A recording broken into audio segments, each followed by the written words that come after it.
자, 오늘은 남북 분단의 원인과 과정에 대해서 살펴보도록 하겠습니다.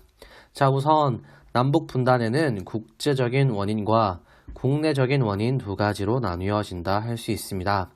국제적인 원인으로는 우선 그 당시 상황을 조금 알아야 하는데, 이 우리가 분단을 할 때 당시에는 자유진영으로 대표되는 미국과 공산진영으로 대표되는 소련 사이에 서로 대결하는 구도가 있었다라고 할 수 있습니다. 둘 사이의 대결 구도를 우리는 냉전이다라고 부릅니다. 냉전은 개인의 자유를 보장하고 존중하는 자유주의 이념과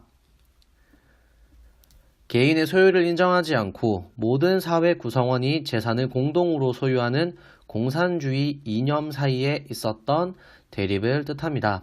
이때 냉전이라는 말은 우리가 흔히 말하는 뜨거운 전쟁, 열전과 반대되는 의미로 서로 치열하게 싸우지는 않고 서로의 사상과 이념을 통한 대립이 있었던 전쟁을 말합니다. 자유주의 진영은 광복한 한반도를 자유주의의 땅으로 만들고 싶었고, 공산주의 진영은 광복한 한반도를 공산주의 진영으로 만들고 싶었습니다. 하지만 이때 우리나라는 정부를 구성할 능력이 없다라고 판단이 되어 군대가 들어와서 우리가 정부를 만들 수 있는 능력이 될 때까지 군대가 나라를 조금 돌봐주겠다라는 이야기를 하게 됩니다. 그것을 우리가 군정기라고 하고, 군정기에는 북쪽 지방을 공산진영이, 남쪽 지방을 자유진영이 서로 나뉘어서 군정을 실시하게 됩니다. 이러한 상황들이 우리나라가 분단될 수밖에 없었던 국제적인 원인이라 할 수 있습니다. 다음으로는 국내적인 원인에 대해서 살펴보도록 하겠습니다. 자, 국내적인 원인으로는 첫 번째로는 독립운동의 방식에 대해서 서로 두 가지 부류로 나뉘어서 독립운동을 하게 됩니다. 한쪽은 무력을 통해서 우리가 독립운동을 해야 한다. 또 다른 한쪽은 우리가 무력이 아닌 우리의 힘을 키워서 독립운동을 해야 한다라는 방식으로 독립운동을 하게 되는데, 서로 다른 방식으로 독립운동을 진행하다 보니 힘이 하나로 모아지기 힘든 상황을 겪게 됩니다.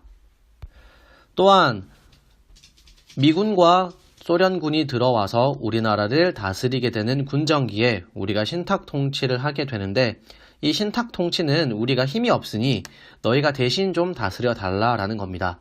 이 신탁 통치에 대해서도 서로 다른 의견이 있어서 서로 간에 충돌이 있는 상태였다라고 할 수 있습니다. 하여 광복 후에 우리나라는 우리의 힘을 하나로 합치지 못하는 상황이 되어 결국은 분단에 이르렀다라고 할 수 있습니다. 이러한 남북 분단의 원인을 분단의 과정을 통해서 조금 더 상세하게 살펴보도록 하겠습니다. 자, 일단 우리는 38선이라는 개념도 알고 있고 휴전선이다라는 개념을 알고 있습니다. 우선 이 38선이다라고 하는 건 아까 선생님이 이야기했던 것처럼 자유주의를 대표하는 미국 진영이 남쪽을, 공산주의를 대표하는 소련이 북쪽을 서로 나뉘어서 다스릴 때 세워진 것이 38선이다 라고 할 수 있습니다. 군정기를 실시했던 가장 큰 이유는 아까 이야기했던 것처럼 우리나라는 정부를 수립할 힘이 없다 라고 판단되어 너희가 정부를 수립할 때까지 우리가 어느 정도 기간을 돌봐주겠다 라는 개념이 가장 컸습니다. 해서 군정기가 끝나고 이제 한반도에 정부를 세워야 할 때가 왔습니다. 우리나라 지도를 보면 북쪽은 산지가 많고 남쪽은 평야가 많은 지역으로 되어 있습니다. 그러면 사람이 더 많이 살 수 있는 곳은 어디일까요? 바로 남쪽에 더 많은 사람들이 살 수 있었다라고 할 수 있습니다. 그러면 이 한반도 땅에서 자유주의 진영이 다스렸던 남쪽에 더 많은 사람이 살고 있으니 투표를 통해서 정부를 수립하게 되면 자연스럽게 자유주의 정부가 수립될 것이 예상됐었습니다. 하여 북쪽에서는 통일된 정부를 수립하는 투표를 거부하게 됩니다. 통일된 정부를 수립하는 걸 반대한 북쪽 때문에 남과 북은 서로 다른 정부를 수립할 수밖에 없었습니다. 서로 다른 정부 아래 우리가 6.25 전쟁을 하게 되는데, 우리가 지금 서로 국경을 나누는 선이 바로 휴전선이라 할 수 있습니다. 휴전선이라는 건 우리가 말 그대로 전쟁을 잠깐 휴식하자, 우리가 이제 힘드니까 전쟁을 잠깐 쉬었다 다시 하자라는 뜻에서 세워진 선이다 라고 할 수 있습니다. 이러한 6.25 전쟁이 일어나게 된 이유는 우선적으로 봤을 때 북한은 공산주의 한반도를 만들고 싶어 하는 소련의 가장 큰 지지를 받게 됩니다. 소련 역시 한반도 전체를 공산주의 진영으로 만들고 싶었기 때문에 북한에게 많은 군사적인 지원을 약속합니다. 이러한 군사적인 지원을 받은 북한이 급작스럽게 남한을 쳐들어와서 생겼던 전쟁이 바로 6.25 전쟁이다 라고 할 수 있습니다. 이러한 6.25 전쟁은 초반에는 소련의 지원을 받은 북한이 우세한 형세를 보였으나 남한에 유엔군이 참여함으로 해서 서로가 비등비등한 전쟁을 실시하게 되어 지금의 휴전선을 긋고 서로의 분단이 6.25 전쟁을 통해서 굳어졌다라고 할 수 있습니다.